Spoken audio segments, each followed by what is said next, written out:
संतों की बानी हुजूर स्वामी जी महाराज जी के सत्संग महिमा और वेद सतनाम का वचन 11 शब्द पहला। हाँ हाँ खाओ चरण पखालो, आपस में तुम हिल मिल चालो। जो कोई जिससे रूठे भाई, सोई तिसको ले मनाई। మరి స్వామీజీ మహారాజ్ గారు ఇదే విషయాలు చెప్తున్నారు. చూడండి, నిన్న చెప్పిన విషయాలు ఈరోజే. అంటే ఒక సత్సంగి లోపల దీనత నమ్రత రావాలా అంటే ఒక బిఖారి అడుక్కునేకి వస్తారు చూడండి, బిఖారి వాళ్ళ లోపల ఎంత దీనత నమ్రత ఉంటుంది. మనం తిడతాం, ఏ పోయిరా, కోపములో అంటాం, అయితే నా మనసు పైన ప్రభావం పడినిచ్చాలి ఆయన. మరి దీంతో నమ్రత నుంచి అడుగుతారు. అంటే దానికే స్వామీజీ మహారాజ్ అంటున్నారు, ఆ బిఖారీ లోపల ఉండే దీంతో నమ్రత మన సత్సంగి భక్తు లోపల రాకపోతే ప్రయోజనం ఏమిటి? ఎన్ని దినాలు సత్సంగం విని సంత మహాత్ముల సమాగంలో పోయి అలాగా దీనత రాకపోతే మనం సత్సంగం వినికే ప్రయోజనం ఏమిటి? దాని కొరకే దీనత నమ్రత పెట్టుకొని భక్తి మార్గంలో నడిస్తే కార్యసిద్ధి అవుతుంది. సంత మహాత్మ లోపల చూడండి ఎంత దీనత నమ్రత ఉంటుంది. వాళ్ళ లోపల దీనత నమ్రత. ఓ గురు నానక్ కబీర్ సాబ్ ఒక వారం జత ఉన్నారు కాశీలో. ఇద్దరు సంత మహాత్ములే. ఒక వారం ఒక జాగాలో ఒకే రూమ్లో ఉన్నారు. మరి వాళ్ళు రాగద్వేషలే. సంత మహాత్ముల లోపల రాగద్వేషాలు ఉండాలి. మనట్లా వాళ్ళ మధ్యలో ఉండేవాళ్ళే. వీళ్ళు ఏం చేస్తారో మందిలో రాగద్వేషాలు పెంచుతారు. అక్కడ భక్తి పెంచాల్సిందే. ఇంకో గురుచండంలో ప్రేమ ప్రకటన కావాల్సిందే. మనం ఇల్లు వాకల్లో ఊరు విడిచిపెట్టి సత్సంగంలో ఎందుకు పోతాం? మనలో మార్పు రాని అంట, భక్తి పెరగనే, మరి గురు కృపకి మనం పాత్ర కాని అంట. మరి అక్కడ పోయి రాగద్వేషాలు పెరుగుతూ పోతే ప్రయోజనం ఏమిటి? సంసారంలో అదే ఉండే, కుటుంబ పరివారంలో అదే ఉండే, సత్సంగంలో పోయి అదే ఉంటే ప్రయోజనం ఏమిటి? మరి అన్ని దినాలు సత్సంగం విని మనలో మార్పు రాకపోతే ప్రయోజనం ఏమిటి? దానికే స్వామీజీ మహారాజ్ అంటారు, చూడండి, అడుకొని తినేవాళ్ళు వాళ్ళకి ఏమేమి తిట్టండి, పోయిరా అట్లా ఇట్లా ఏమేమో ఒక్కొక్కరు కోపంలో తిట్టేస్తారు. అయితేనా మరి అదే దీంతో నమ్రత నుంచి అడుకుంటారు ఆయన. మనసు పైన ప్రభావం పడినిచ్చలే అంటున్నారు. మనం ఎన్ని దినాలు సత్సంగం విని మన మనసులో అంత మాత్రం దీనితో నమ్రత రాకపోతే మరి మనము ఉద్ధారం అయ్యేది ఎట్లా అంటున్నారు. దాని కొరకే మీ మనసులో దీంతో నమ్రత రావాలా. అందరికీ ప్రేమ చేసుకోనాలా. ప్రేమ చేస్తూ మనం నడుస్తే, మనం వేరే వాళ్ళకి ప్రేమిస్తే మనకి ప్రేమ దొరుకుతుంది. ప్రేమ ఇచ్చే నుంచి ప్రేమ పెరుగుతుంది. విరోధి చేసే నుంచి విరోధి పెరుగుతుంది. రాగద్వేషాలు లోపల పెట్టుకొని వ్యవహారం చేస్తే అదే పెరుగుతా పోతూ ఉంటుంది. ప్రేమ పెట్టుకొని వ్యవహారం చేస్తే ప్రేమమే పెరుగుతా పోతూ ఉంటుంది. దాని కొరకే మహాత్ములు అంటారు, మనిషిలో మార్పు రావాలా, సత్సంగంలో పోయినకే పరివర్తన రావాలా. పరివర్తనే రాకపోతే దాని కొరకే అదే స్వామీజీ మహారాజ్ అంటున్నారు.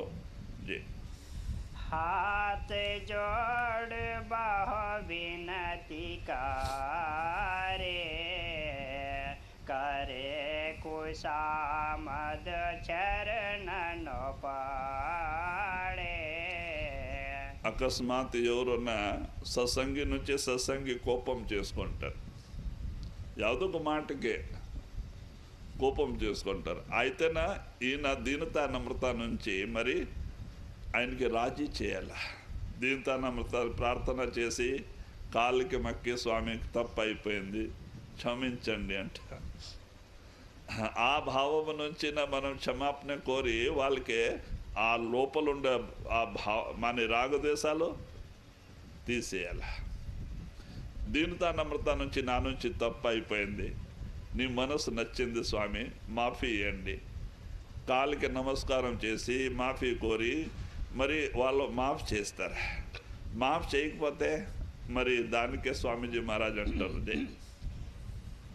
इतने पे जो माने नाही, गुनागार सतगुरु का भाई. మీరు క్షమాపణ కోరినకే కాళ్ళలో నమస్కారం చేసి క్షమాపణ కోరినకేనా ఆయన మాఫీ ఇవ్వలేదంటే అప్పుడు మీ గునాగారు కాదు, ఆయన గురువుకి గునాగారు. అప్పుడు గురువుకే ఆయన గునగారు. నీవేం దీనతా నమ్రత నుంచి వేడుకున్నావు, పాదాలకి నమస్కారం చేసి క్షమాపణ కోరినావు, ఇంకో ఆయనలో మార్పు రాకపోతే, ఆయన అదే కోపంలో అట్లా ఉంటే ఇంకో నీదో ఏం తప్పలే, ఆయనకే గురువు చూసుకుంటారు. మరి ఆయనకే గురువు శిక్ష ఇస్తారు. ఎందుకో మీ డ్యూటీ నువ్వు కరెక్ట్గా చేసినావు, నా తప్పు అయిపోయింది, నా నుంచి నీ మనసు నచ్చింది అంట, నమస్కారం చేసి పాదాల్లో పడి క్షమాపణ కోరితేనే క్షమాపణ చేయకపోతే ఇంకో ఆయన అట్లే కోపంలో ఉంటే ఇంకో నీ గునగారు కాదు, గురువు గునగారు. ఆయన ముందే మరి గురువు చూసుకుంటా. जलन ईर्षा जिस घट आई, वह दुख कैसे जाए न साई. कर विवेक मन को समझावे, या सतगुरु की दया समावे. మరి అదే అంటున్నారు స్వామీజీ మహారాజ్ కి రాగద్వేషాలు, డాహ, ఈర్ష లోపల వచ్చేస్తే అది అసాధ్య రోగమే. అది ఎవరు లోపల ఉంటుంది వాళ్ళకే చెడుపు, దాని నుంచి వేరే వాళ్ళకే చెడుపు కాదు. అది ఎవరు లోపల ఈ గుణాలు ఉంటుంది వాళ్ళకే చెడుపు. వాళ్ళు ఎప్పుడున్న భక్తి మార్గంలో ముందుకే పోయేకేయాలి. దాని కొరకే వాళ్ళు అది విచారం చేసుకొని తీసేసే ప్రయత్నాలు చేయాల. లోపల ఒక భావం పెట్టుకొని బయట ఒక భావం చూపిస్తే మందిలో దానికే కపట్ అంటారు. లోపల ఒక భావం, బయట ఒక భావం. లోపల రాగద్వేషాలు పెట్టుకునేది, కపట భావాల్లో పెట్టుకునేది, బయట ప్రేమ చేసేది, దానికింత ఇంకో మోసమే లేదంట. మరి అది అసాధ్యమైన రోగమే. మరి అట్లా వాళ్ళు ఉద్ధారం అయ్యేది ఎట్లా? ఎందుకు? ఎవరి లోపల ఈ గుణాలు ఉంటే వాళ్ళకి చెడుపు. దానికి అంటున్నారో వాళ్ళు నిదానంగా సత్సంగమిని నామస్మరణ ధ్యానం చేసుకొని దీనికి తీసేయాలి. మనస్సు మంచిది పెట్టుకునేలా, మనసులో ప్రేమ భక్తి భావం ఉండాల. ఒక సత్సంగికి చూసి సత్సంగి ఆనందం పడాల. ఒక సత్సంగి ఇంటిలో సత్సంగి వచ్చినారంటే సద్గురులే వచ్చినారు, ఆ భావం నుంచి వాళ్ళకి ప్రేమ చేయాల. ఎందుకో మన భావాలు మంచిగా ఉంటే మనకి అట్లదే గురువు ఇస్తారు. ఎవరు భావాలు చెడుగా ఉంటే వాళ్ళకి అట్లా దొరుకుతుంది. ముందు మనం మంచిది పెట్టుకోనాలా. జై सतगुरु दया बिना नहीं होई, बिन विवेक नहीं जावे कोई. जो सतगुरु निज दया विचारे, तब यह दुर्मत मन से तारे. మరి అదే స్వామీజీ మహారాజ్ గారు అంటున్నారు, ఇది గురు కృప వలన పోతుంది. మనసులో మార్పు వస్తుంది.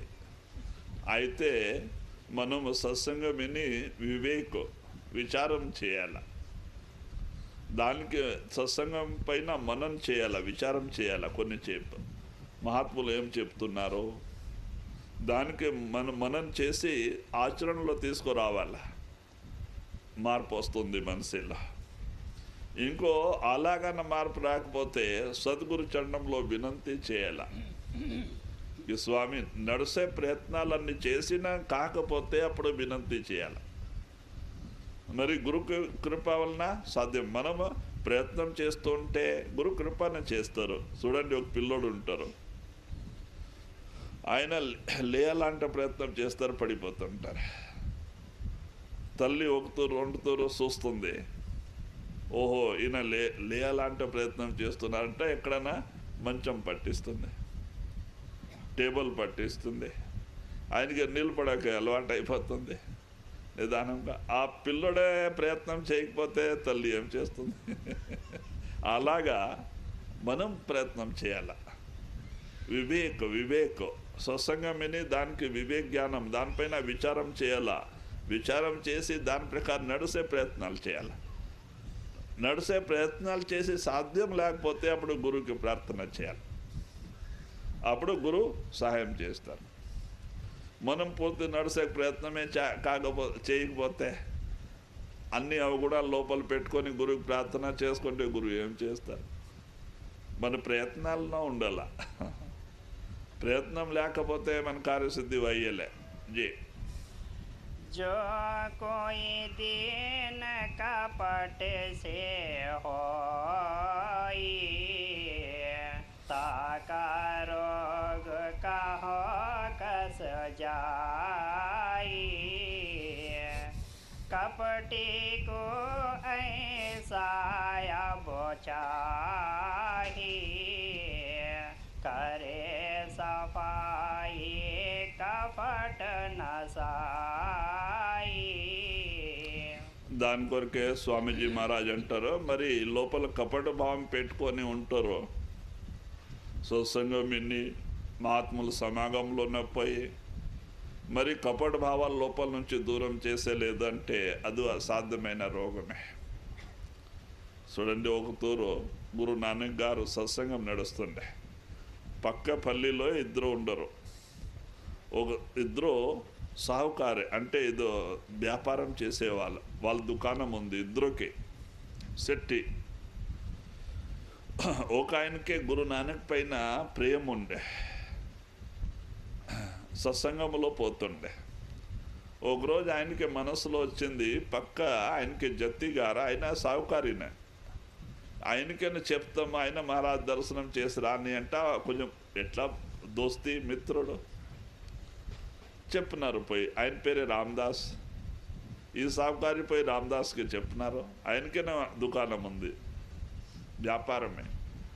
ఆయన ఏం చేసినారో కానీ మంచి పని, నేను సత్సంగంలో పోవాలంటూ నాకు చాలా రోజుల నుంచి ఉండే, నేను వస్తా అంట వెళ్ళినారు ఇద్దరు. ఒక 1/2 కిలోమీటర్ పోయినారో అక్కడ ఒక పేట వస్తుంది. ఇట్లా పేట మన ఆర్మూర్ లాగా. అక్కడ ఒక వేశ్యా ఇల్లు ఉంది, పోయే రోడ్డులో. ఆ వేశ్యా ఇంటి ముందర నిలబడింది. ఆమెకి చూసి ఈ రామదాస్ మనసులో మార్పు వచ్చింది. సత్సంగంకి వెళ్ళినారు, త్రువాళ్ళు మనసులో మార్పు వచ్చింది. ఆ చాకచక్యం చూసి ఆయన మనసులో మార్పు వచ్చి ఆయన అక్కడ వెళ్ళిపోయినారు వేశ్యా ఇంటికి. ఈయన ఇంకో ఏం చేస్తారా, ఏమయ్యా సత్సంగంకే పోతున్నామో, మంచి పనికి ముక్తి కొరకే ప్రయత్నం చేసేకి మనం పోతున్నాము, రా పొద్దామంటే లే నువ్వు పో నేను వస్తా అంటారు. ఈయన ఇక్కడ పాయ, ఆయన అక్కడ పాయ. అప్పుడు నుంచి రోజు ఇద్దరు సేరి ఇంటి నుంచి అక్కడ ఊరు నుంచి జత వెళ్ళేది. మరి అక్కడ ఒక 1/2 కిలోమీటర్కి పోయి ఇద్దరు త్రోవా వేరే వేరే అయిపోయేది. ఆయన అక్కడ పోయేది, ఈయన ఇక్కడ పోయేది. అట్లా ఒక 10-12 రోజు జరిగింది. మరి ఒకరోజు ఈయన అంటున్నారు, ఏమయ్యా ఈరోజు స్వామి వాళ్ళు రేపు ప్రసాదం పంచుతారు అంటే పొయ్యప్పుడు అంటారు రేపు ప్రసాదం పంచుతారు స్వామి వాళ్ళు సేతు నుంచి ప్రసాదం తింటే ఎన్ని జన్మలు పాపాలు పోతుంది, రేపున వస్తామన్నారు. మరి ఆయన అక్కడ పోయినారు, ఈయన ఇక్కడే పోయినారు. అంటే రేపు నీవు నా ఇంటికి రావాలా అంటే అన్నారు దావులు త్రోవాళ్ళు ఇంట్లో మాట్లాడేప్పుడు, నీ మధ్యాహ్నం రా ఇద్దరు సేరిపోదామంట. ఈ ఈయన మధ్యాహ్నమే ఈ మధ్యాహ్నం పిలిచినాము, పొద్దున పోయి వస్తే అవుతుంది అంట. పొద్దున పోయినారు వేసేయాలి ఇంటికి. ఆ రోజు ఎలవాటు అయిపోయింది. పొద్దున పోతే ఆమె లేదు ఆ రోజు ఇంటిలో, అక్కడ తన ఇంటికి లేదు. అక్కడ నుంచి వాపసు వచ్చినారు. వచ్చి కూర్చున్నారు. ఈయన ఇది చూస్తూ కూర్చున్నారు. ఇప్పుడు రాలేదు, ఇంత చెప్పాయా 12 గంట అవుతుంది రాలేదంట. ఒక మాని కింద కుర్చీ పైన కూర్చొని కట్టి తీసుకొని ఇట్లా అంటున్నారు. ఆ మట్టి కొంచెం పక్కకి పోయింది, ఒక హండ తగిలింది. మరి ఇంకో ఆశ కలిగింది. కట్టి నుంచి అంతా మట్టి తీసి చూస్తే హండ, దాని మూత తీసి చూస్తే హండాలో ఒక బంగారు నాణ్యం దొరికింది రామదాస్కి. ఆయన ఏమో అక్కడ నుంచి వచ్చేప్పుడు ఎక్కడ మట్టి లోపల దుమ్ము లోపల ముళ్ళు ఉండే, చాలా లావు దప్పం, అది కాల్లో సిక్కొని మాంసం వరకు వెళ్ళిపోయింది. ఆయనకి బాధ అంటే బాధ. అక్కడ నుంచి కొంటుకొని వస్తున్నారు బట్ట కట్టుకొని. మరి వచ్చి ఏమయ్యా ఈరోజు నాకు చాలా బాధగా ఉంది, ముళ్ళు మాంసం వరకు వెళ్ళిపోయింది, చాలా బాధగా ఉంది. ఆయన ఉంటే చూసినావా నీవు సత్సంగం వినీకే, మరి నాకు నీవు అంటున్నావా అట్లా వాళ్ళు ఇట్లా వాళ్ళు. చూడు నాకు బంగారు నాణ్యం దొరికింది, నీవు సత్సంగం వినీకే నీకో ముళ్ళు బాధ. అప్పుడు ఈయనకి ఇంకో సంశయం అయిపోయింది లోపల, ఏమి ఇదేనా న్యాయమా? ఈ కాలంలో చెడ్డు చేసే వాళ్ళకి మంచిది జరుగుతూ ఉంటుంది, మంచి చేసే వాళ్ళకి చెడ్డగా జరుగుతూ ఉంటుంది. మేమంతా భక్తి భావం అంటే గురువు దగ్గర సత్సంగం వినకపోతే నాకు ఈ గతిని సంశయం వచ్చేసింది. అప్పుడు అంటారు ఏమయ్యా రా పదం మహారాజ్ దగ్గర పోయి దీనికి ఏదో చేస్తుంది. నాకు సంశయం వచ్చేసింది. ఒక నెల నుంచి సత్సంగం వింటే నాకు సంశయం వచ్చేసింది. ఈ తీర్మానం అంతా మహారాజ్ దగ్గరికి పదామంట. ఇద్దరు చేరిపోయినారు గురు నానక్ ఆశ్రమానికి పోయి ఈ విషయాలన్నీ ఇప్పి చెప్పినారు.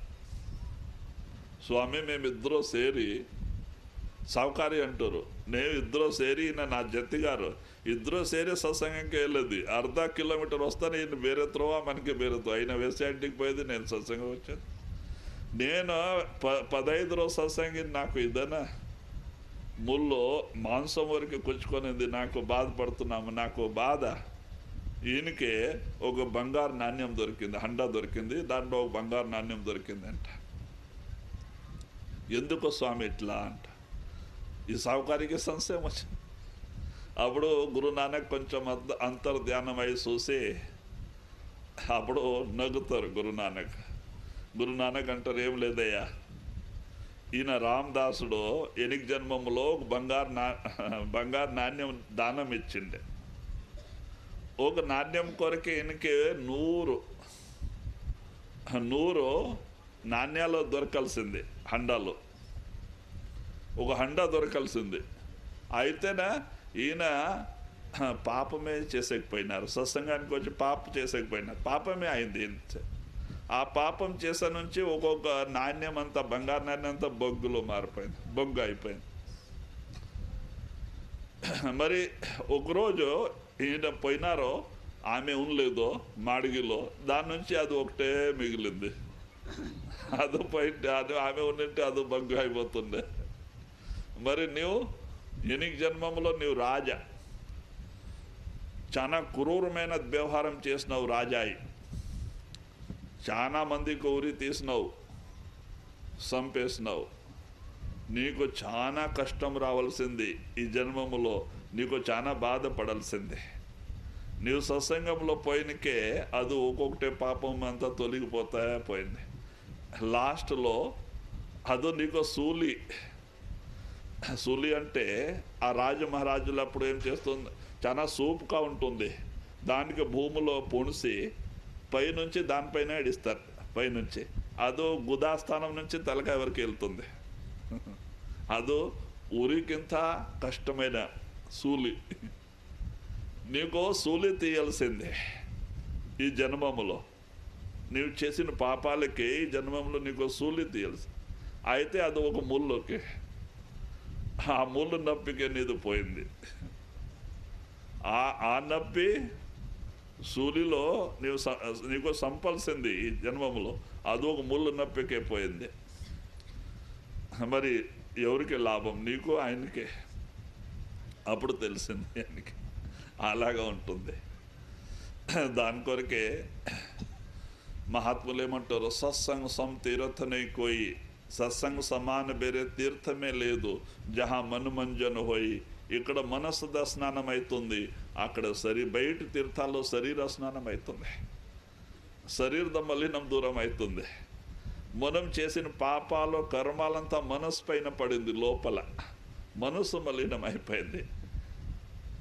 అది ఆ మలినం దూరం చేసే తాకత ఆ నీళ్ళు లేవు. అది సాధు సంత వాక్యాల్లో ఉంటుంది. అది వింటేనా మన కొన్ని పాపమే పోతుంది. ఇక్కడ మనసు స్నానం అవుతుంది, మనసు నిర్మలం అవుతుంది, అక్కడ శరీర స్నానం అవుతుంది. పాపాలు అట్లా ఉంటుంది లోపల. దాని కొరకే సత్సంగ సం తీరతనే కోయి, జహా మనుమంజన హోయి. చూడండి, సత్సంగంలో పోయి నిదానంలో మనసులో మార్పు వస్తుంది. పాపాలు పోతేనే మార్పు వచ్చేది. పాపం అట్లాగా ఉంటే మార్పు ఎట్లా వస్తుంది? నిదానంగా మన మనసు ఈ భక్తి తోటి వస్తుంది. మరి ఒకరోజు భక్తి చేసేకైనా తయారవుతుంది. ఇవి ఎట్లాగా మహాత్ముల సమాగంలో పోతూ మనసులో పాపాలు తొలగిపోతూ ఉంటుంది, మనసులో మార్పు వస్తూ ఉంటుంది. దానికి అదే స్వామీజీ మహారాజ్ గారు అంటున్నారు, కపటికో ఐసా అభిచాహే కరే సఫాయి కపటికో ఈ కపట భావం ఉండే వాళ్ళకి ఏం చేయాలంటే సఫాయి అంటే సత్సంగం విని ఒకటి ఇడిసే ప్రయత్నం చేయాలి. లేకుంటే దాని నుంచి వాళ్ళకి నష్టం, వేరే వాళ్ళకి నష్టం లేదు. ఎవరి లోపల ఆ కపట భావాలు ఉంటుంది వాళ్ళకి నష్టం, వేరే వాళ్ళకి ఏం నష్టం లే. ఎందుకు? వాళ్ళ చేతన ఎప్పటికీ అంతర్ముఖం కాదు. जो बल उसका पेश न जावे, तो सतगुरु से विनती लावे। खोले कपट न राखे परदा, गुरु से खोले सरधा. అదే స్వామీజీ మహారాజ్ గారు అంటున్నారో, ఎప్పుడు మనం సత్సంగం విని మరి విచారం చేసి దాన్ని పాకొట్టే ప్రయత్నాలు చేస్తేనే ఆ కపట భావాలు పోక ఉంటే, నామస్మరణ ధ్యానం చేస్తూ ఉంటేనే ఇవన్నీ పోక ఉంటే లాస్ట్కే సద్గురు చరణములో ప్రార్థన వినంతి చేయొచ్చు. వినంతి చేయాలా? మరి మనం ప్రయత్నాలు చేస్తూ వినంతి చేస్తే ఆయనను సహాయం చేస్తారు. ఒకరోజు మనసులో మార్పు వస్తుంది, ఈ అవగుణాలు పోతుంది, మార్పు వస్తుంది. జే अपने गुण उनसे भाखे, बार बार विनती कर आखे। हे स्वामी मेरे कपट निकारो, मैं बलहीन मोहित మరి అదే స్వామీజీ మహారాజ్ గారు అంటున్నారో, సద్గురు చరణంలో పోయి మన దోషాలు అన్నీ చెప్పాలా, తన అవగుణాలు అన్నీ ఆయన ముందే పెట్టాలా. స్వామి, నేను చాలా ప్రయత్నాలు చేస్తున్నాము, నా మనసులో మార్పు రాకపోయింది, రాక ఉంది. మీరు దయా చేయండి, నాలో ఉండే కపట భావాల పోని. ఇది నాకు చాలా బాధిస్తూ ఉంది. మీ కృప నుంచి ఇది సాధ్యమవుతుంది. ఆయనకి అన్ని ఇప్పి చెప్పేస్తే ఆయన దయా చేస్తారు. మరి ఆయన కృప వలన మీ కపట భావాలు దూరం అయిపోతుంది. జై है तुम्हारे दया होए जब भारी, घट से निक से कपट हमारी, और उपाय न उसका कोई, बिना दया कोई जुगति न होई. మరి అదే ఆత్మ జీవి ప్రార్థన చేస్తుంది కి హే స్వామి, నీ కృప అయితేనే నా కపట దూరం అవుతుంది. నేను లక్ష్య ప్రయత్నాలు చేస్తే అయితే నా లోపల నుంచి ఈ దోషాలు పోదు. మీ కృప అయితే సాధ్యమవుతుంది, ఇంకో వేరే ఉపాయం లేదు. మీరు దయా చేయండి, నా నుంచి ఈ కపట భావాలు పోని, సద్బుద్ధి మంచి బుద్ధి రాని. ఎందుకో మనసుకి 2 అంగాలు ఉంది, సుమతి కుమతి. మంచి మనసు చెడ్డు మనసు, ఈ 2 గుణాలు ఉంది లోపల మనసులో. సుమతి కుమతి అంటాం. మంచి మనసు చెడ్డు మనసు. ఒక మనసు చెడ్డ మనసు ఏం చేస్తుంది? చెడ్డ కార్యాలు చేయాలా అంటే ప్రేరిత చేస్తుంది. సుమతి ఏం చేస్తుంది? వద్దొద్దు, ఇది మంచిది కాదు, దీనికి మరి ఇట్లా కష్టాలు నష్టాలు వస్తుంది, మరి ఇట్లా పరిణామం వస్తుంది అంటే అన్నీ ఇప్పి చెప్తుంది. దాని మాట ఎన్నిక. దానికే మంచి చెడ్డ 2 గుణాలు, సుమతి కుమతి, ఇది 2 భావాలు ఉంది మనసులో. ఒకటే మంచిద భావం ప్రేరణ చేస్తుంది, ఒకటే చెడ్డ భావం ప్రేరణ చేస్తూ ఉంటుంది. 2 గుణాలు ఉంది. అయితేనా దాని మాట ఎన్నికన మనం చేసేస్తాము, దాని ప్రభావం మన మనసు పైన పడిపోతుంది, ఆ పాపం అంతా మనసు పైన వచ్చేస్తుంది. దానికి మహాత్ములు ఈయన స్వామీజీ మహారాజ్ గారు అంటున్నారు కి నేను ఎన్ని ప్రయత్నాలు చేస్తే, సత్సంగం విని దీనికే పాకొట్టే ప్రయత్నాలు చేస్తే, నామసుమరం ధ్యానం చేసిన దీనికే ప్రయత్నం చేస్తే స్వామి నా నుంచి సాధ్యమే లేదు, మీ దయా నుంచి ఇది సాధ్యమవుతుంది, మీరు దయా చేయండి, నాలో ఆ తాకతు లేదు. మరి ఇట్లా దీనాధీనమై సద్గురు ముందే ధ్యానంలో కూర్చొని ప్రార్థన చేస్తే ఆయన సహాయం దొరుకుతుంది. జై मन कपटी घट घट में पैठा, सब जीवन का पकड़ा पेटा, कर सत्संग भय भाव बसावे, गुरु की दया कपट नस जावे. మరి అదే స్వామీజీ మహారాజ్ అంటున్నారు, మనస్సు కపట భావం అందరిలో ఉంది. అయితే నిదానంగా సత్సంగం విని అంతరములో మనము వాళ్ళు చెప్పిన ప్రకారం నడిసే ప్రయత్నాలు చేస్తే గురు కృప వలన ఒక రోజు కపట భావం పోతుంది. మనం ప్రయత్నం ఏం చేయకపోతే కపట భావాలు పోయేలే, అది ఎట్లాగా ఉంటే అట్లా ఉండిపోతుంది, ఇంకో పెరుగుతుంది. దానికే మన ప్రయత్నాలు అవసరం ఉంది. మన లోపల ఉండే అవగుణాలకి దూరం చేసే ప్రయత్నాలు చేయాల, మరి గురువుకే సహాయం అడగాల, అప్పుడు సాధ్యమవుతుంది. దాని కొరకే అంటున్నారో వాళ్ళ కృప నుంచి ఇది దూరం అయిపోతుంది. అయితే ప్రయత్నం చేసేనే మన ధర్మం ఉంది, చేయాల. దాని కొరకే ఎందుకో ఈ కపట భావాలు కొంచెం మనలో ఉంటే ఇది మనకి భక్తిలో ముందే పోనిచ్చేలే, మన చేతనంతర్ముఖం అయ్యేలే, ఎంతవరకు మనం హృదయాలు మంచిగా అయ్యేలే, మనసు నిర్మలం అయ్యేలే. మనసు నిర్మలం కావాలంటే నామసుమరం నడాల. నామసుమరం నడిస్తే నామసుమరం నుంచి అన్నీ సాధ్యమవుతుంది, మనసులో మార్పు వస్తుంది. నామసుమరం నుంచి పాపాలంతా తొలగిపోతూ ఉంటుంది, మనసు నిర్మలం అవుతుంది. మనసు నిర్మలమైతే మనసులో మార్పు వస్తుంది. కపట ఎక్కడ? అక్కడ దయ, శీల, సంతోష, దయ, క్షమ ఇవన్నీ గుణాలు వచ్చేస్తుంది. దాని కొరకే సుమరన్ ఎక్కువగా చేసే ప్రయత్నాలు చేయాల, నామ సుమరన్. దానికే సంత మహాత్ములు మనకి ఆ విధానం ఇచ్చినారు. సుమరన్ మనం ఎంత ఎక్కువగా చేస్తే అంత మనకి మనసు జల్దీ నిర్మలమవుతుంది. ఇంకో వేరే ఉపాయమే లేదు. ఆ సుమరన్ రూపమైన పరకా కొడుతూ ఉండాల. ఆ మనసు రూపమైన మందిరంలో సాఫ్ సఫాయి చేసే కొరకే సద్గురు సుమరన్ ఇచ్చినారు. సుమరన్ చేయాల. జై जो गुरु आगे कपट न खोले, निष्कपटी अपने को बोले, दोहरा कपट लिए है सोई, उसका जतन कभी नहीं हो.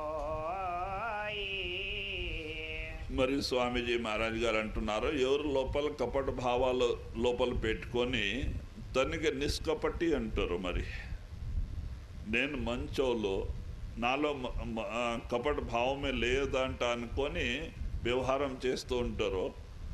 అట్లా వాళ్ళు ఎప్పటికీ బాగుపడాలి. వాళ్ళు లోపల కపట భావాలు పెట్టుకొని నాలో కపట భావమే లేదు, నేను నిష్కపటి, నేను మంచి వాళ్ళు అనుకొని మందిలో నడుస్తారా అంటే అది అసాధ్యమైన రోగం. వాళ్ళు ఎప్పుడు బాగుపడాలి.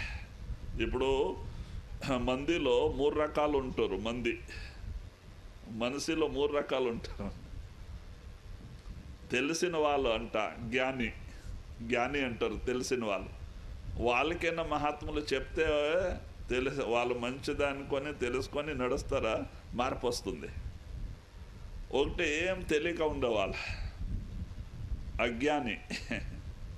వాళ్ళకైనా ఏమేమి చెప్తే వీళ్ళు చెప్పేది మంచిదంతా దావ పెట్టుకొని పోయి వాళ్ళు ముక్త అవుతారు. మధ్యస్థితిలో ఉండేవాళ్ళు ఉంటారు. వాళ్ళు జ్ఞాని కాదు, అజ్ఞాని కాదు, ఈ మధ్యస్థితిలో ఉండేవాళ్ళు ఉంటారు. అట్లా వాళ్ళకి బ్రహ్మను వచ్చి చెప్తేనే వినలేవాళ్ళు. ఈ 3వ స్టేజ్లో ఉండేవాళ్ళు. వాళ్ళు జ్ఞాని కాదు, అజ్ఞాని కాదు, మధ్యస్థితిలో ఉండేవాళ్ళు. వాళ్ళు నేనే అంత తెలిసిన వాళ్ళు అనుకొని ఉండేవాళ్ళు. వాళ్ళు ఎవరు మాట వినలే, బ్రహ్మ వచ్చి చెప్తే వినలే. మరి వీళ్ళు మార్పు రాదు. దానికి కపట భావం లోపల పెట్టుకొని దానికి నిష్కపటి అంట చెప్పుకొని మరి నాలో ఏం దోషం లేదంట భావం నుంచి ఎంత పారాడుతుంటే వాళ్ళు దానికి దూరం చేసే ప్రయత్నమే చేయకపోతే మరి అది అసాధ్యమైన రోగమే. వాళ్ళు ఎప్పుడు బాగుపడలేదంటారు స్వామీజీ మహారాజ్. वह सत्संग के लायक नाही, वह असाध रोगी जग माही. మరి అంటున్నారో వీళ్ళు సత్సంగకే లాయకమే లేరు. ఎవరు లోపల కపట భావాలు పెట్టుకొని నాలో కపటమే లేదో, నేను నిష్కపటి, నేను మంచి వాళ్ళనుకొని పారాడతారు. మరి వీళ్ళు సత్సంగకే లాయకలే. ఎన్ని సత్సంగాలు వింటే ఎన్ని సంవత్సరా సత్య వరకే సత్సంగం వింటే మార్పు రాదు మనిషి.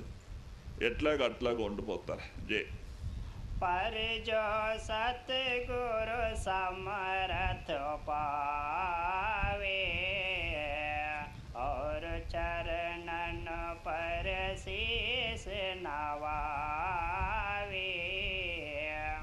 पड़ा रहे सत्संग के माही, धीरे धीरे तो छूट जाए. మరి స్వామీజీ మహారాజ్ గారు అంటున్నారు, అయితేనా ఆయనకైనా కామిల్ ముర్సిద్ సంత సద్గురువులు దొరకపోతే మరి వాళ్ళు సత్సంగం ఎడుక సత్సంగంలో పోతూ ఉంటే అయ్యంతా నామస్మరణ ధ్యానం చేస్తూ ఉంటే నిదానంగా వాళ్ళలోనే మార్పు వస్తుంది. అయితే సత్సంగం నుంచి దూరం అయితే మార్పు రాదు. సత్సంగ రూపమైన తీర్థలో స్నానం చేస్తూ ఉండాలి, పోతూ ఉండాలి. దాని నుంచి సత్సంగంలో పోయి సత్సంగం విన నుంచి ఎన్ని పాపాలు తొలగిపోతూ ఉంటుంది. సత్సంగం ఏం సామాన్యమైన ఇది కాదు. మనం ఈయన నుంచి మనకి ఎన్ని కర్మాలు పోతుంది. దాని కొరకే వాళ్ళు సత్సంగంలో పడి ఉంటే, మామూలుగా పోతూ ఉంటే, మరి వాళ్ళ మహాత్ములు చెప్పిన ప్రకారం కొంచెం సాధన రూపం అవుతూ ఉంటే నిదానంగా వాళ్ళలోనే మార్పు వస్తుంది. వాళ్ళన ఎట్లా వాళ్ళంతా చెడ్డవాళ్ళు కానీ ఒక రోజున వాళ్ళు మార్పు వస్తుంది. सत्संग जल जो कोई पावे, सब मैलाई कट कट जावे। सत्संग महिमा कहा बखानो, अस समयत्न और नहीं मानो।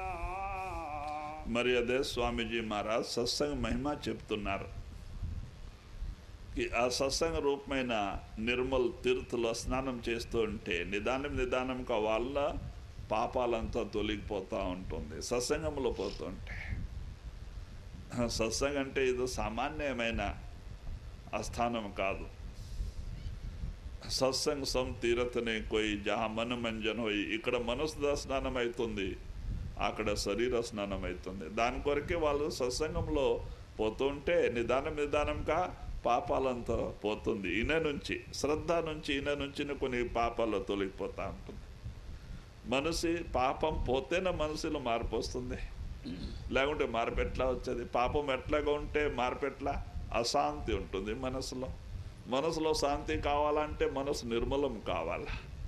మనసు నిర్మలం ఎట్లా అవుతుందా? సత్సంగం ఈయన నుంచి, నామస్మరణ చేసే నుంచి. ఇది రెండు విధానమే. దాని నుంచి సత్సంగంలో పడి ఉంటే నిదానంగా ఒక రోజు ఆయనలోనే మార్పు వస్తుంది. ఆయన కపట భావం వెళ్ళిపోతుంది, మంచి మనసు వస్తుంది, లోపల పరివర్తన అవుతుంది. జై कलयुग खास यतन कोई नाहि, बिन सत्संग संत नहि गाई। మరి అదే స్వామీజీ మహారాజ్ అంటున్నారు, ఈ కలియుగంలో వేరే ఉపాయం లేదు. సత్సంగ మహిమ దాని కొరకే సంత మహాత్ములు చాలా చెప్పినారు. మనసు నిర్మలం కావాలంటే, పవిత్ర కావాలంటే సత్సంగములో పోవాలి. ఇదొక మార్గం ఇడిస్తే ఇంకో వేరే ఉపాయం నుంచి ఇది నిర్మలం కాదు. ఎందుకో ధ్యానం చేసేలే, ధ్యానంలో జీరో. మహాత్ములు ఏమన్నారు, 2.5 గంట కూర్చోండి అంటే ఎవరు కూర్చుంటారు? మరి అక్కడ ధ్యానం లేదు, ఇక్కడ సత్సంగం లేకపోతే మార్పు ఎట్లా వస్తుంది? ఎట్లన్నా సత్సంగంలో పై పడితేనే మేలే. సత్సంగం ప్రేమ నుంచి శ్రద్ధ నుంచి ఇంటే నీ పాపాలంతా తొలగిపోతుంది. అది లేకపోతే ఇంకో వేరే ఉపాయమే లేదు. ఆ కలియుగంలో మహాత్ములు ఇదే ఉపాయం పెట్టినారు, సత్సంగం, నామస్మరణ. కలియుగ కేవలం నామ ఆధార. కలియుగంలో ఒక సత్సంగం, మరి నామ ఆధారం, నామస్మరణ నుంచి. ఎన్ని కాలంలో అంతా జపాలు తపాలు అష్టాంగ యోగ ప్రాణాయామం చాలా కఠినమైన సాధనం ఉండే. ఇప్పుడు అన్నీ లేవు.